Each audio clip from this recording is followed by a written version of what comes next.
ನಮಸ್ಕಾರ ವೀಕ್ಷಕರೇ.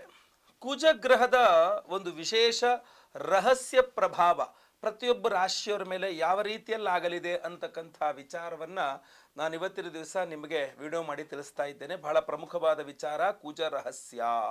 So video ಇಷ್ಟ ಆದರೆ ದಯವಿಟ್ಟು ಲೈಕ್ ಮಾಡ್ಲಿಕ್ಕೆ ಮರಿಬೇಡಿ, ವಾಟ್ಸಪ್ ಫೇಸ್ಬುಕ್ ಮೆಸೆಂಜರ್ ಕಡೆ ಶೇರ್ ಮಾಡ್ಲಿಕ್ಕೆ ಮರಿಬೇಡಿ. ನೀವು ಸಬ್ಸ್ಕ್ರೈಬ್ ಮಾಡ್ಕೊಳ್ಳಿ ಅಂದ್ರೆ ದಯವಿಟ್ಟು ಕಡೆ ಸಬ್ಸ್ಕ್ರೈಬ್ ಅಂತ ಮಾಡಿರುತ್ತೆ, ಸಬ್ಸ್ಕ್ರೈಬ್ ಮಾಡ್ಕೊಳ್ಳಿ. ಬೆಲ್ ಬಟನ್ ಬರುತ್ತೆ, ಬೆಲ್ ಬಟನ್ ಕ್ಲಿಕ್ ಮಾಡಿ ಆಲ್ ಅಂತ ಮಾಡ್ಲಿಕ್ಕೆ ದಯವಿಟ್ಟು ಮರಿಬೇಡಿ.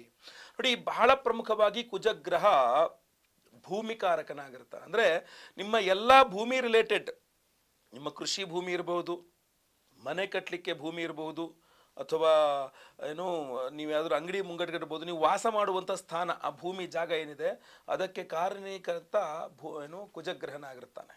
ಅಂದರೆ ಯಾರ ಜಾತಕದಲ್ಲಿ ಕುಜ ಚೆನ್ನಾಗಿರ್ತಾನೋ ಅವನಿಗೆ ಭೂಮಿ ಸಂಪಾದನೆ ಚೆನ್ನಾಗಿರುತ್ತೆ. ಯಾರ ಜಾತಕದಲ್ಲಿ ಕುಜ ಚೆನ್ನಾಗಿರಲ್ವೋ ಅವರಿಗೆ ಭೂಮಿ ಅಷ್ಟು ಸಂಪಾದನೆ, ಭೂಮಿ ಇರಲ್ಲ ಅವ್ರ ಹತ್ರ ಅಷ್ಟು. ಇನ್ನು ಯಾರ ಜಾತಕದಲ್ಲಿ ಕುಜ ಚೆನ್ನಾಗಿಲ್ಲದೆ ಇದ್ರೂ ಕೂಡ ಪಿತ್ರಾರ್ಜಿತ ಆಸ್ತಿ ಸ್ವರೂಪದಲ್ಲೋ ಮತ್ತೊಂದು ಸ್ವರೂಪದಲ್ಲೋ ಭೂಮಿ ಬಂದ್ಬಿಡ್ತು ಅಂದ್ಕೊಳ್ಳಿ, ನಿಧಾನವಾಗಿ ಎಲ್ಲ ಕಳ್ಕೊಂಬಿಡ್ತಾನೆ ಆ ಭೂಮಿಯನ್ನು. ಒಂದು ಇತ್ತು, ಈಗ ಏನು ಇಲ್ಲ ಸರ್, ಮೊದಲು 5 ಎಕರೆ ಇತ್ತು, 10 ಎಕರೆ ಇತ್ತು, 20 ಎಕರೆ ಇತ್ತು, 50 ಎಕರೆ ಇತ್ತು, ಈಗ 30-40 ಸೈಟ್ ಬಿಟ್ಟರೆ ಏನೂ ಇಲ್ಲ ಅನ್ನಂಗಾಗಿದೆ ಅನ್ನೋ ಥರ. ಯಾಕೆಂದರೆ ಕುಜ ಚೆನ್ನಾಗಿಲ್ಲ ಅಂದರೆ ಭೂಮಿ ಚೆನ್ನಾಗಿದ್ದರೆ ಭೂಮಿ ಚೆನ್ನಾಗಿ ಬರುತ್ತೆ, ಚೆನ್ನಾಗಿಲ್ಲ ಅಂದರೆ ಕಡಿಮೆ ಆಗ್ತಾ ಹೋಗುತ್ತೆ. ಅದೇ ಥರ ರಕ್ತಕಾರಕನೂ ಆಗಿರ್ತಾನೆ. ಸೊ ಆದ್ದರಿಂದ ನಿಮ್ಮ ಶರೀರದಲ್ಲಿ ಏನು ಈಗ low B P, high B P, blood pressure, ಈ ರಕ್ತ ಸಂಬಂಧಿತವಾದಂತಹ ಯಾವುದೇ ಕಾಯಿಲೆಗಳಿದ್ರೂ ಸಹ ಅದು ಸರಿ ಹೋಗಬೇಕು ಅಂದರೆ ಕುಜನ ಆರಾಧನೆ ಮಾಡಬೇಕು. ಕುಜ ಚೆನ್ನಾಗಿಲ್ಲ ಜಾತಕದಲ್ಲಿ ಅಂತಂದರೆ ರಕ್ತ ಸಂಬಂಧಿತ ಕಾಯಿಲೆಗಳೇ ಜಾಸ್ತಿ ಬರ್ತಕ್ಕಂಥದ್ದು. ಅದೇ ರೀತಿಯಲ್ಲಿ ಸ್ತ್ರೀಯರಿಗೆ ಮುಟ್ಟಿನ ಸಮಸ್ಯೆ ಇತ್ಯಾದಿಗಳು ಜಾಸ್ತಿ ಆಗ್ತಾ ಇದೆ, ಪೀರಿಯಡ್ ಪ್ರಾಬ್ಲಮ್ ಆಗ್ತಾ ಇದೆ ಅಂದರೆ ಕುಜ ಕಾರಣೀಭೂತನಾಗಿರ್ತಾನೆ. ಕುಜನ್ ಸರಿ ಮಾಡಿಕೊಂಡ್ರೆ ಆಟೋಮೆಟಿಕ್ ಅದು ಸರಿ ಹೋಗ್ತಾ ಇರುತ್ತೆ. ಅದೇ ರೀತಿಯಲ್ಲಿ ಕುಜಗ್ರಹ ನಿಮಗೆ ಎಲೆಕ್ಟ್ರಿಕ್ಸ್ ಆ್ಯಂಡ್ ಎಲೆಕ್ಟ್ರಾನಿಕ್ಸ್ ವಸ್ತು ಇರ್ತಾವಲ್ಲ, ಅದಕ್ಕೆ ಸಂಬಂಧಪಟ್ಟಂತಹ ವಿಚಾರಗಳಿರುತ್ತೆ, ಅದಕ್ಕೆ ಸಂಬಂಧಪಟ್ಟಂಥ ಉದ್ಯೋಗಗಳಿರಬಹುದು, ಅದಕ್ಕೆ ಸಂಬಂಧಪಟ್ಟಂಥ ವ್ಯಾಪಾರಗಳಿರಬಹುದು, ಅದಕ್ಕೆ ಕುಜ ಕಾರಣೀಭೂತನಾಗಿರ್ತಾನೆ. ಅಥವಾ ನಿಮಗೆ ಕೃಷಿಗೆ ಸಂಬಂಧಪಟ್ಟಂಥವನು ಕುಜಗ್ರಹನಾಗಿರ್ತಾನೆ. ಅಥವಾ ದವಸ ಧಾನ್ಯ ಇತ್ಯಾದಿಗಳನ್ನ ಮಾರಾಟ ಮಾಡ್ತಕ್ಕಂಥವ್ರಾಗಿದ್ದರೆ ನೀವು, ಅಥವಾ ನೀವು ಹೋಟೆಲ್ ಬಿಸ್ನೆಸ್ ನಡೆಸ್ತಾ ಇದ್ರೆ, ಈ ಥರ ಏನೇ ಇದ್ರೂ ಸಹ ಕುಜ ಅದಕ್ಕೆ ಕಾರಣೀಭೂತನಾಗಿರ್ತಾನೆ. ಕುಜನ ಪ್ರಭಾವ ಇದ್ದರೆ ಮಾತ್ರ, ಕುಜನ ಶುಭ ಪ್ರಭಾವ ಇದ್ದರೆ ಇದೆಲ್ಲ ಶುಭವಾಗಿ ಚೆನ್ನಾಗಿ ಲಾಭದಾಯಕವಾಗಿರುತ್ತೆ. ಕುಜ ಚೆನ್ನಾಗಿಲ್ಲ ಅಂದರೆ ಇದೆಲ್ಲ ನೆಗೆಟಿವ್ ಆಗ್ತಾ ಇರುತ್ತೆ. ಸೊ ಹೀಗಿರುವಾಗ ಈ ಕುಜನ ವಿಶೇಷವಾದಂತಹ ಪ್ರಭಾವ, ಕುಜ ರಹಸ್ಯ ಮೇಷರಾಶಿಯವರಿಗೆ ಯಾವ ರೀತಿಯಲ್ಲಿ ಇರಲಿದೆ ಅನ್ನುವಂಥದ್ದು ನೋಡೋಣ. ಮೇಷರಾಶಿಯವರದ್ದು ವಿಶೇಷ ಏನಪ್ಪಾ ಅಂದರೆ, ಮೇಷರಾಶಿಯವರಿಗೆ ರಾಶ್ಯಾಧಿಪತಿಯೇ ಕುಜಗ್ರಹನಾಗಿರ್ತಾನೆ. ಸೊ ರಾಶ್ಯಾಧಿಪತಿಯೇ ಕುಜಗ್ರಹ ಅಂತಂದಾಗ ಅಷ್ಟೇ ಅಲ್ಲ, ಅಷ್ಟಮಾಧಿಪತಿಯು ಕುಜಗ್ರಹನೇ ಆಗಿರ್ತಾನೆ. ರಾಶ್ಯಾಧಿಪತಿ ಹಾಗೂ ಅಷ್ಟಮಾಧಿಪತಿಯೇ ಕುಜನಾಗಿರೋದ್ರಿಂದ ಮೇಷರಾಶಿಯವರಿಗೆ ಪರ್ಟಿಕ್ಯುಲರ್ ಆಗಿ ಬಹಳ ಕುಜ ಚೆನ್ನಾಗಿದ್ದಾನೆ ಚೆನ್ನಾಗಿಲ್ಲ ಅಂತದ್ದು ಬಹಳ ಪ್ರಮುಖ ನಿಮಗೆ. ಯಾಕೆ ಅಂತಂದರೆ ನಿಮಗೆ ಆರೋಗ್ಯ ಕೊಡ್ತಕ್ಕಂಥವನೇ ಕುಜಗ್ರಹ. ಮೇಷರಾಶಿ, ಮೇಷಲಗ್ನ, ನಿಮಗೆ ಲಗ್ನಾಧಿಪತಿ, ರಾಶ್ಯಾಧಿಪತಿ, ಅಷ್ಟಮಾಧಿಪತಿ ನಿಮಗೆ ಕುಜಗ್ರಹನಾಗಿರ್ತಾನೆ. ಆದ್ದರಿಂದ ಮೇಷರಾಶಿಯವರಿಗೆ ಕುಜ ಚೆನ್ನಾಗಿರಲೇಬೇಕು, ಮಸ್ಟ್ ಆ್ಯಂಡ್ ಶುಡ್. ಅದು ಚೆನ್ನಾಗಿಲ್ಲ ಅಂದ ತಕ್ಷಣ ಏನಾಗುತ್ತೆ, ಆರೋಗ್ಯ ಹಾಳಾಗುತ್ತೆ. ಮೇಷರಾಶಿ ಮೇಷಲಗ್ನದ ವಿವಾಹಿತ ಸ್ತ್ರೀಯರಿಗೆ ದೀರ್ಘ ಸೌಮಾಂಗಲ್ಯ ಯೋಗ ಅಂತ ಕರಿತೀವಲ್ಲ, ಅಂದರೆ ಅವರಿಗೆ ಯಜಮಾನರಿಗೆ ದೀರ್ಘವಾದ ಆಯಸ್ಸು ಚೆನ್ನಾಗಿ ಅವ್ರಿಗೆ ಇರಬೇಕು ಅಂತಂದರೆ ಈ ಕುಜ ಚೆನ್ನಾಗಿರ್ಬೇಕಾಗತ್ತೆ. ಯಾಕಂದರೆ ಮಾಂಗಲ್ಯ ಸ್ಥಾನಾಧಿಪತಿ ಆಗ್ಬಿಡ್ತಾನೆ ಕುಜ. ಸೊ ಆದ್ದರಿಂದ ಇದೆಲ್ಲ ದೃಷ್ಟಿಯಲ್ಲಿ ಇಟ್ಕೊಂಡು ನೋಡಿದಾಗ ಕುಜನ ಪ್ರಾಮುಖ್ಯತೆಯನ್ನು ಬಹಳ ನೀವು ಅರ್ಥ ಮಾಡಿಕೊಳ್ಬೇಕಾಗತ್ತೆ.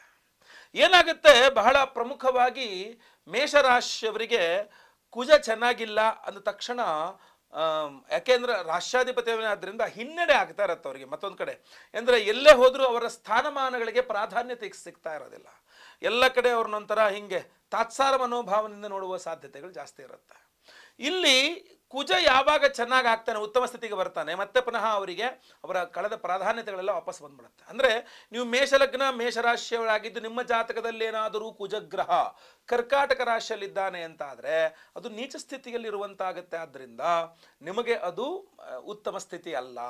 ಅದೇ ನಿಮ್ಮ ವೈಯಕ್ತಿಕ ಜಾತಕದಲ್ಲಿ ಮೇಷಲಗ್ನ ಮೇಷರಾಶಿಯವರ ಜಾತಕದಲ್ಲಿ ಏನಾದರೂ ಮಕರದಲ್ಲಿ ಕುಜ ಇದ್ದಾನೆ ಅಂತಾದರೆ ಅದು ಪರಮೋಚ್ಚ ಸ್ಥಿತಿಯ ಕುಜನಾಗಿರ್ತಾನೆ. ನಿಮಗೆ ಉದ್ಯೋಗದಿಂದ ಹಿಡಿದು ಪ್ರತಿಯೊಂದು ವಿಚಾರದಲ್ಲಿ ಅದ್ಭುತವಾದಂತಹ ಯಶಸ್ಸನ್ನು ಕೊಡ್ತಾನೆ. ಕುಜಗ್ರಹ ಎಲ್ಲಿರ್ತಾನೆ ನಿಮ್ಮ ವೈಯಕ್ತಿಕ ಜಾತಕದಲ್ಲಿ ಅನ್ನುವಂಥದ್ದು ಕೂಡ ಬಹಳ ಪ್ರಾಧಾನ್ಯತೆಯನ್ನು ಹೊಂದಿರ್ತದೆ. ಸೊ ಕುಜ ದೋಷ ಅನ್ನುವಂಥದ್ದು ಕೂಡ ಬಹಳ ಕೇಳಿರ್ತೀರಿ ನೀವು, ಅವ್ರಿಗೆ ಕುಜದೋಷ ಇದೆ ಅಂತೆ, ಕುಜದೋಷ ಇದೆ ಅಂತ ಹೇಳಿ. ಆ ಕುಜದೋಷದ ಬಗ್ಗೆ ನಿಮಗೆ ಹೇಳಬೇಕು ಅಂತಂದರೆ, ನಿಮ್ಮ ಮೇಷಲಗ್ನ ಮೇಷರಾಶಿ, ಆ ಮೇಷಲಗ್ನ ಮೇಷರಾಶಿಯಿಂದ ಅಥವಾ ಅದರಲ್ಲೇ ಆಗಿದೆ ಅಂದ್ರೆ ಒಂದು ಅಂದರೆ ನಿಮ್ಮ ಲಗ್ನ ಅಥವಾ ನಿಮ್ಮ ರಾಶಿಯಲ್ಲೇ ಕುಜ ಇದ್ದರೆ, ಅಥವಾ ನಿಮ್ಮ ಲಗ್ನ ಅಥವಾ ನಿಮ್ಮ ರಾಶಿಯಿಂದ ಎರಡನೇ ಮನೆ ಅಂದರೆ ವೃಷಭ ರಾಶಿಯಲ್ಲಿ ಕುಜ ಇದ್ದರೆ, ಅಥವಾ ನಾಲ್ಕು ಅಂದರೆ ಕರ್ಕ ರಾಶಿಯಲ್ಲಿ ಕುಜ ಇದ್ದರೆ, 7 ಅಂತಂದರೆ ತುಲಾ ರಾಶಿಯಲ್ಲಿ ಕುಜ ಇದ್ದರೆ, 8 ಅಂದರೆ ವೃಶ್ಚಿಕ ರಾಶಿಯಲ್ಲಿ ಕುಜ ಇದ್ದರೆ, ಅಥವಾ 12 ಅಂದರೆ ಮೀನರಾಶಿಯಲ್ಲಿ ಕುಜಗ್ರಹ ಇದ್ದರೆ, ಅಂದರೆ ಜನ್ಮಲಗ್ನ, ಜನ್ಮರಾಶಿ ಅಥವಾ ಶುಕ್ರ ಈ 3 ಸ್ಥಾನಗಳಿಂದ 1, 2, 4, 7, 8, 12 ಅಲ್ಲಿಗೆ ಈ 6 ಸ್ಥಾನಗಳಲ್ಲಿ ಕುಜ ಏನಾರು ಇದ್ದರೆ ಅದನ್ನು ಕುಜದೋಷ ಅಂತ ಕರೀತಾರೆ. ಸೊ ಇದನ್ನು ತಪ್ಪಿಸ್ಕೊಳ್ಳಿಕ್ಕೆ ಸಾಧ್ಯನ ಹತ್ರ ಯಾರು ಬಂದು ಕೇಳಿದಾಗ ಸ್ವಾಮಿ ಕುಜದೋಷ ಇದೆ ಅಂತ ತಕ್ಷಣ ಹೇಳ್ಬಿಡ್ತೀನಪ್ಪ, ಕುಜದೋಷನ ತಪ್ಪಿಸ್ಕೊಳ್ಳೋಕ್ಕೆ ಸಾಧ್ಯ ಇಲ್ಲ.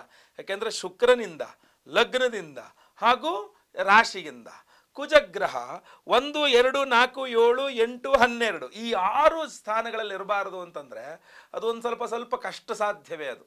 ಸೊ ಅದರಿಂದ ಕುಜದೋಷಕ್ಕೆ ಹೆಚ್ಚಿನ ದನ ಅದನ್ನು ಅವಲಂಬಿತ. ಆಮೇಲೆ ಆ ಕುಜದೋಷ ನಿವಾರಣೆಯೂ ಸಹ ಆಗುತ್ತದೆ.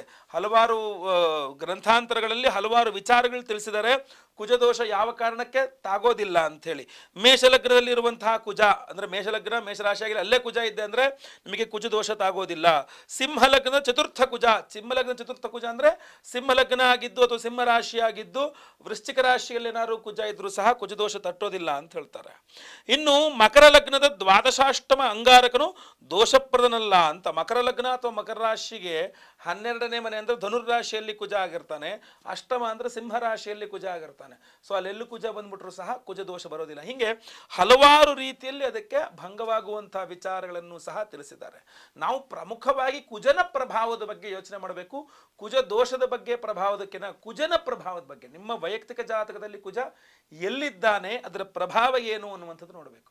ನಾನು ಈ ವಿಡಿಯೋದನ್ನು ಮಾಡಲಿಕ್ಕೆ ಬಹಳ ಪ್ರಮುಖವಾದಂತಹ ಕಾರಣ ಏನಪ್ಪಾ ಅಂದರೆ ಅಕ್ಟೋಬರ್ 20ನೇ ತಾರೀಕಿನಿಂದ ಕರ್ಕಾಟಕ ರಾಶಿಗೆ ಕುಜಗ್ರಹ ಹೋಗ್ತಾ ಇದ್ದಾನೆ.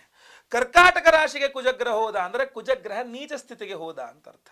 ಕುಜ ನೀಚ ಸ್ಥಿತಿಗೆ ಹೋದರೆ ಇನ್ನು ನೆಕ್ಸ್ಟ್ ಎಲ್ಲಿ ತನಕ, ಅಲ್ಲಿಂದ ಜನವರಿ 21, ಅಕ್ಟೋಬರ್ 20ನೇ ತಾರೀಕಿಂದ ಜನವರಿ 21ನೇ ತಾರೀಕಿನ ತನಕ ಅಂದರೆ ನವೆಂಬರ್ 20, ಡಿಸೆಂಬರ್ 20, ಜನವರಿ 20 ಅಂದರೆ 3 ತಿಂಗಳುಗಳ ಕಾಲ ಕುಜಗ್ರಹ ನೀಚ ಸ್ಥಿತಿಯಲ್ಲಿರ್ತಾನೆ. ತದನಂತರ ವಕ್ರೀಯನಾಗಿ ಮತ್ತೆ ಪುನಃ ಮಿಥುನಕ್ಕೆ ಹೋಗ್ತಾನೆ. ಸೊ ಇದನ್ನು ನಾವು ನೋಡ್ಲಿಕ್ಕೆ ಹೋದರೆ ಬಹಳ ಪ್ರಮುಖವಾಗಿ ನಾವು ಗಮನಿಸಬೇಕಾದ ವಿಚಾರ ಏನು ಅಂತಂದ್ರೆ ಅಕ್ಟೋಬರ್ 20ರ ನಂತರ ಒಂದು 3 ತಿಂಗಳುಗಳ ಕಾಲ ಮೇಷರಾಶಿ ಮೇಷಲಗ್ನದವರು ನೀವು ಆರೋಗ್ಯದ ವಿಚಾರದಲ್ಲಿ ತೀರಾ ಎಚ್ಚರಿಕೆಯನ್ನು ವಹಿಸಬೇಕಾಗತ್ತೆ. ನಿಮ್ಮ ವೈಯಕ್ತಿಕ ಜಾತಕವನ್ನೊಮ್ಮೆ ನೋಡ್ಕೊಳ್ಬೇಕಾಗತ್ತೆ. ಕುಜಗ್ರಹ ಏನಾದರೂ ನಿಮ್ಮ ವೈಯಕ್ತಿಕ ಜಾತಕದಲ್ಲಿ ಧನಸ್ಥಾನದಲ್ಲಿಯೋ ಅಥವಾ 10ನೇ ಮನೆ ಅಂದರೆ ಕರ್ಮಸ್ಥಾನದಲ್ಲಿ ಪರಮೋಚ್ಚ ಸ್ಥಿತಿಯಲ್ಲೋ ಅಥವಾ ಎಲ್ಲಿದ್ದಾನೆ ಕುಜ ಅನ್ನುವಂಥ ನೋಡಬೇಕಾಗತ್ತೆ. ಅಲ್ಲೇ ತೊಂದರೆ ಕೊಡುವ ಸಾಧ್ಯತೆ ಇರ್ತದೆ. ನಿಮ್ಮ ವೈಯಕ್ತಿಕ ಜಾತಕದಲ್ಲಿ ಕುಜ ಎಲ್ಲಿದ್ದಾನೆ ಅಂತ ಗೊತ್ತಿಲ್ಲದೆ ಇರಲಿ, ರಾಶ್ಯಾಧಿಪತಿ ಲಗ್ನಾಧಿಪತಿಯೇ ನೀಚ ಸ್ಥಿತಿ ಅಂತಂದಾಗ ನಿಮಗೆ ಅದು ನೀಚ ಆರೋಗ್ಯದ ಮೇಲೆ ಹೊಡೆತ ಬೀಳುತ್ತೆ. ವಿವಾಹಿತ ಮೇಷರಾಶಿಯ ಸ್ತ್ರೀಯರಿಗೆ ಅವರ ಯಜಮಾನರ ಆರೋಗ್ಯದ ಮೇಲೂ ಹೊಡೆತ ಬೀಳುವ ಸಾಧ್ಯತೆ ಇರುತ್ತದೆ ಕುಜ ನೀಚ ಸ್ಥಿತಿಗೆ ಹೋಗ್ತಾನೆ ಅಂದರೆ. ಆದರೆ ಅದಕ್ಕೂ ಮಿಗಿಲಾಗಿ ನಿಮ್ಮ ವೈಯಕ್ತಿಕ ಜಾತಕದಲ್ಲಿ ಕುಜ ಎಲ್ಲಿದ್ದಾನೆ ಅನ್ನುವಂಥದ್ದು ಬಹಳ ಪ್ರಧಾನವಾಗಿ ಬಹಳ ಇಂಪಾರ್ಟೆಂಟ್ ಆಗಿರುತ್ತೆ. ಸೊ ಅದೇ ರೀತಿಯಲ್ಲಿ ಕುಜ ನಿಮಗೆ ತೊಂದರೆ ಕೊಡ್ತಾ ಇರ್ತಾನೆ. ಸೊ ನಿಮ್ಮ ಉದ್ಯೋಗ ಅಥವಾ ಕುಜ ಎಲ್ಲಿದ್ದಾನೆ, ನೀವು ಧನಸ್ಥಾನದಲ್ಲಿದ್ದರೆ ದುಡ್ಡಿನ ವಿಚಾರ, ಕುಟುಂಬ ಸ್ಥಾನ ಇತ್ಯಾದಿಗಳಲ್ಲಿದ್ದರೆ ನಿಮ್ಮ ಕುಟುಂಬದಲ್ಲಿ ಕೌಟುಂಬಿಕ ಕಲಹಾದಿಗಳ ವಿಚಾರದಲ್ಲಿ, 7ನೇ ಮನೆಯಲ್ಲಿದ್ದರೆ ವಿವಾಹಾದಿ ವಿಚಾರಗಳಲ್ಲಿ, ದಾಂಪತ್ಯಾದಿ ವಿಚಾರಗಳಲ್ಲಿ, ಪಾರ್ಟ್ನರ್ಶಿಪ್ ವಿಚಾರದಲ್ಲಿ ಎಲ್ಲ ಸಮಸ್ಯೆ ಕೊಡುವ ಸಾಧ್ಯತೆ ಇರ್ತದೆ. ಸೊ ನಿಮ್ಮ ವೈಯಕ್ತಿಕ ಜಾತಕವನ್ನು ನೋಡ್ಕೊಳ್ಳಿ. ಏನೇ ಆಗಲಿ ಬಿಡಲಿ ಕುಜನ ಆರಾಧನೆಯನ್ನು ಈಗಲಿಂದನೇ ಪ್ರಾರಂಭ ಮಾಡಬೇಕು. ಮೇಷರಾಶಿಯವರು ಒಂದು 3 ತಿಂಗಳುಗಳ ಕಾಲ ಸತತವಾಗಿ ನೀವು ಪ್ರತಿ ನವೆಂಬರ್, ಡಿಸೆಂಬರ್, ಜನವರಿ ಇದು 3 ತಿಂಗಳು ಸಹ ಕಡ್ಡಾಯವಾಗಿ ಮಂಗಳವಾರ ಮನೆ ಹತ್ತಿರದಲ್ಲಿರುವ ಸುಬ್ರಹ್ಮಣ್ಯೇಶ್ವರನ ದೇವಸ್ಥಾನ ಎಲ್ಲಿದೆಯಲ್ಲ ಅಲ್ಲಿಗೆ ಹೋಗಿ ಒಂದು ಕೆಂಪು ವಸ್ತ್ರದಲ್ಲಿ ತೊಗರಿ ಬೇಳೆ ದಾನ ಮಾಡಿ ಬನ್ನಿ. ಇಲ್ಲ ಮನೆ ಹತ್ರದ ಯಾವುದೇ ದೇವಸ್ಥಾನ ಇರಲಿ, ನವಗ್ರಹ ಇರುತ್ತಲ್ಲ, ನವಗ್ರಹದಲ್ಲಿ ಮಧ್ಯದಲ್ಲಿ ಸೂರ್ಯ ಅಂದರೆ ಸೂರ್ಯಗ್ರಹನ ಬಲಭಾಗದಲ್ಲಿ ಮಧ್ಯದಲ್ಲಿ ಅಂದರೆ ದಕ್ಷಿಣದಲ್ಲಿ ಮಧ್ಯದಲ್ಲಿ ಇರತಕ್ಕಂಥವನೇ ಕುಜಗ್ರಹನ ಆಗಿರ್ತಾನೆ. ಆ ಕುಜನಿಗೆ ಫಲಪಂಚಾಮೃತ ಅಭಿಷೇಕವನ್ನು ಮಾಡಿಸಿ, ಕುಂಕುಮಾರ್ಚನೆಯನ್ನು ಮಾಡಿಸಿ ಅಥವಾ ಕೆಂಪು ಹೂಗಳಲ್ಲಿ ಅರ್ಚನೆ ಮಾಡಿಸಿದ್ರೂ ಆಗತ್ತೆ. ಪ್ರತಿದಿನ ಈ ನಾಳೆ ನವೆಂಬರಿಂದನೇ ಅಕ್ಟೋಬರ್ 20ರ ನಂತರನೇ ಅಥವಾ ನವೆಂಬರ್ 1ನೇ ತಾರೀಕಿನ ನವೆಂಬರ್ ತಿಂಗಳಿಂದನೇ ಬರುವ ಪ್ರತಿ ಮಂಗಳವಾರಗಳು ಸಹ ಅಥವಾ ಪ್ರತಿ ದಿವಸವೂ ಆದರೂ ಪರವಾಗಿಲ್ಲ ಕುಜ ಅಷ್ಟೋತ್ರವನ್ನು ಪಠಿಸಲಿಕ್ಕೆ ಶುರು ಮಾಡಿಬಿಡಿ. ಸುಬ್ರಹ್ಮಣ್ಯ ಅಷ್ಟೋತ್ರವನ್ನು ಪಠಿಸಲಿಕ್ಕೆ ಶುರು ಮಾಡಿಬಿಡಿ. ಮಂಗಳವಾರ ಮನೆಯಲ್ಲಿಯೇ ಒಂದು ತುಪ್ಪದ ದೀಪವನ್ನು ಹಚ್ಚಿ ಸುಬ್ರಹ್ಮಣ್ಯೇಶ್ವರನ ಹೆಸರು ಹೇಳಿ. ಗೊತ್ತಲ್ವ? ಯಾಕೆಂದರೆ ಇದೆಲ್ಲ ವಿಚಾರಗಳು ಸಹ ನಿಮಗೆ ಬಹಳ ಪ್ರಮುಖವಾಗಿರ್ತದೆ. ಆರೋಗ್ಯದ ವಿಚಾರವಾಗಿ, ಯಾವುದೇ ವಿಚಾರವಾಗಿ ಕುಜನಿಂದ ನಿಮಗೆ ಸಮಸ್ಯೆ ಆಗಬಾರದು ಅನ್ನುವ ದೃಷ್ಟಿಯಿಂದ ವಿಚಾರವನ್ನು ತಿಳಿಸ್ತಾ ಇದ್ದೇನೆ. ಇನ್ನು ಬಹಳ ಪ್ರಮುಖವಾಗಿ ನಮ್ಮ ಯಾಗಶಾಲೆಯಲ್ಲೂ ಸಹ ಸಹಸ್ರ ಕುಜ ಶಾಂತಿ ಹೋಮವನ್ನು ಮಾಡ್ತಾ ಇದ್ದೇವೆ. ಯಾಕೆಂದರೆ ಅಕ್ಟೋಬರ್ 20ನೇ ತಾರೀಕಿಂದ ನಿಮಗೆ ಕುಜಗ್ರಹ ನೀಚ ಸ್ಥಿತಿಗೆ ಹೋಗ್ತಾನೆ. ಅಂದ್ರೆ ಒಂದು 2-3 ದಿವಸ ಮುಂಚೆ, ಅಂದರೆ 17ನೇ ತಾರೀಕು, ಅಕ್ಟೋಬರ್ 17ನೇ ತಾರೀಕು ಆಶ್ವಯುಜ ಮಾಸದ ಹುಣ್ಣಿಮೆ ಪೂರ್ಣ ತಿಥಿ ಅವತ್ತಿನ ದಿವಸ ಸಹಸ್ರ ಕುಜಶಾಂತಿ ಹೋಮ, 1000 ಸಂಖ್ಯೆಯಲ್ಲಿ ಕುಜಗ್ರಹನಿಗೆ ಹೋಮವನ್ನು ಮಾಡಿ, ಕುಜ ಅಂದ್ರೆ ನಾಗನು ಬಂತು, ಅದರಿಂದ ಆಶ್ಲೇಷಾವಲಿ ಪೂಜೆ, ಸರ್ಪಶಾಂತಿ ಹೋಮ ಇದೆಲ್ಲ ಮಾಡಿ ನಾವು ಬಹಳ ಪ್ರಮುಖವಾಗಿ ನಿಮಗೆ ಸಂಕಲ್ಪ ಸೇವೆಗೆ ಹೆಸರು ಕೊಟ್ಟವರಿಗೆ ನಿಮಗೆ ಒರಿಜಿನಲ್ ಈ ಒರಿಜಿನಲ್ ತ್ರಿಕೋಣಾಕಾರದ ಹವಳ, ತ್ರಿಕೋಣ ಅನ್ನುವಂಥದ್ದು ಕುಜನ ಒಂದು ಮಂಡಲದಲ್ಲಿ ಬರ್ತದೆ. ತ್ರಿಕೋಣಾಕಾರ ಮಂಡಲೇ ಸೂರ್ಯಗ್ರಹಸ್ಯ ದಕ್ಷಿಣ ದಿಗ್ಭಾಗೆ ಆಡಕ ಧಾನ್ಯಸ್ವಪರಿ ತ್ರಿಕೋಣಾಕಾರ ಮಂಡಲೆ ಅಂಗಾರಕಂ ಅಂತ ಹೇಳ್ತಾರೆ. ಅಂದರೆ ಕುಜಗ್ರಹನನ್ನ ತ್ರಿಕೋಣಾಕಾರ, ಟ್ರಯಾಂಗಲ್ ಶೇಪ್, ಈ ಕೋರಲ್ ಸಹ ಒರಿಜಿನಲ್ ಕೋರಲ್, ಒರಿಜಿನಲ್ ಹವಳ ಇದು ಸಹ ಟ್ರಯಾಂಗಲ್ ಶೇಪಲ್ಲೇ ಕಟ್ ಮಾಡಿಸಿರ್ತಕ್ಕಂಥದ್ದು. ಆ ಟ್ರಯಾಂಗಲ್ ಶೇಪ್ ಒರಿಜಿನಲ್ ಹವಳವನ್ನು ಸಹಸ್ರ ಕುಜಶಾಂತಿ ಹೋಮವನ್ನು ಮಾಡಿ ವಿಶೇಷವಾಗಿ ಇದನ್ನು ನಿಮಗೆ ಸಂಕಲ್ಪ ಸೇವಾ ಪ್ರಸಾದ ಸ್ವರೂಪವಾಗಿ ನಿಮಗೆ ಕಳಿಸ್ಕೊಡ್ತಾ ಇದ್ದೇವೆ. ಸೊ ಸಂಕಲ್ಪ ಸೇವೆಗೆ ಹೆಸರು ಕೊಡೋರು ದಯವಿಟ್ಟು ನಿಮ್ಮ ಹೆಸರು, ಗೋತ್ರ ಗೊತ್ತಿದ್ರೆ ಗೋತ್ರ, ನಕ್ಷತ್ರ ಗೊತ್ತಿದ್ರೆ ನಕ್ಷತ್ರ, ನಿಮ್ಮ ರಾಶಿ ವಿಳಾಸಗಳನ್ನು ವಾಟ್ಸಪ್ ಮಾಡ್ಕೊಳ್ಳಿ. ಕುಜದೋಷದಿಂದಾಗಿ ನಿಮಗೆ ಏನಾದರೂ ವಿವಾಹ ಆಗ್ತಾ ಇಲ್ಲ, ಕುಜದೋಷದಿಂದಾಗಿ ಏನೋ ದಾಂಪತ್ಯ ಕಲಹಗಳು, ಕುಜದೋಷದಿಂದಾಗಿ ಮಕ್ಕಳಾಗ್ತಾ ಇಲ್ಲ, ಸರ್ಪದೋಷದಿಂದಾಗಿ ಮಕ್ಕಳಾಗ್ತಾ ಇಲ್ಲ, ಯಾಕೆಂದರೆ ನಾವು ಆಶ್ಲೇಷ ಬಲಿ ಪೂಜೆ ಮಾಡ್ತಾ ಇದ್ದೇವೆ, ಸಂತಾನ ಗೋಪಾಲ ಕೃಷ್ಣ ಹೋಮವನ್ನು ಮಾಡ್ತಾ ಇದ್ದೇವೆ. ಸೊ ಹಲವಾರು ವಿಶೇಷವಾದಂಥ ಹೋಮಗಳಿರೋದ್ರಿಂದ ಕಡ್ಡಾಯವಾಗಿ ನೀವು ಮೇಷರಾಶಿಯರು ಸ್ಕ್ರೀನ್ ಮೇಲೆ ಕಾಣ್ತಾ ಇರುವಂಥ ನಂಬರ್ಗೆ ನಿಮ್ಮ ಹೆಸರು, ಗೋತ್ರ ಗೊತ್ತಿದ್ರೆ ಗೋತ್ರ, ನಕ್ಷತ್ರ ಗೊತ್ತಿದ್ರೆ ನಕ್ಷತ್ರ, ನಿಮ್ಮ ರಾಶಿ, ನಿಮ್ಮ ವಿಳಾಸಗಳನ್ನು ವಾಟ್ಸಪ್ ಮಾಡ್ಕೊಳ್ಬಹುದಾಗಿದೆ. ಬೇಗ ವಾಟ್ಸಪ್ ಮಾಡ್ಕೊಳ್ಳಿ. ವಿಡಿಯೋ ಇಷ್ಟ ಆದರೆ ದಯವಿಟ್ಟು ಲೈಕ್ ಮಾಡ್ಲಿಕ್ಕೆ ಮರಿಬೇಡಿ. ವಾಟ್ಸಪ್, ಫೇಸ್ಬುಕ್, ಮೆಸೆಂಜರ್, ಟೆಲಿಗ್ರಾಮ್ ಎಲ್ಲ ಕಡೆ ಸಾಮಾಜಿಕ ಜಾಲತಾಣಗಳಲ್ಲಿ ವಿಡಿಯೋನ ಶೇರ್ ಮಾಡ್ಲಿಕ್ಕೆ ಮರಿಬೇಡಿ. ಸಬ್ಸ್ಕ್ರೈಬ್ ಮಾಡ್ಕೊಳ್ಳಿ ಅಂದರೆ ದಯವಿಟ್ಟು ಕಡೆ ಸಬ್ಸ್ಕ್ರೈಬ್ ಅಂತ ಬಟನ್ ಇರುತ್ತೆ, ಸಬ್ಸ್ಕ್ರೈಬ್ ಮಾಡ್ಕೊಳ್ಳಿ. ಬೆಲ್ ಬಟನ್ ಬರುತ್ತೆ, ಬೆಲ್ ಬಟನ್ ಕ್ಲಿಕ್ ಮಾಡಿ ಆಲ್ ಅಂತ ಮಾಡ್ಲಿಕ್ಕೆ ದಯವಿಟ್ಟು ಮರಿಬೇಡಿ. ಮುಂದೆ ನೋಡಿದಲ್ಲಿ ಮತ್ತೆ ಪುನಃ ಸಿಗ್ತಾನೆ. ಎಲ್ಲರಿಗೂ ಸಹ ಒಳ್ಳೆಯದಾಗಲಿ. ಲೋಕ ಸಮಸ್ತ ಸುಖಿನೋ ಭವಂತು. ನಾರಾಯಣ ನಾರಾಯಣ ನಾರಾಯಣ.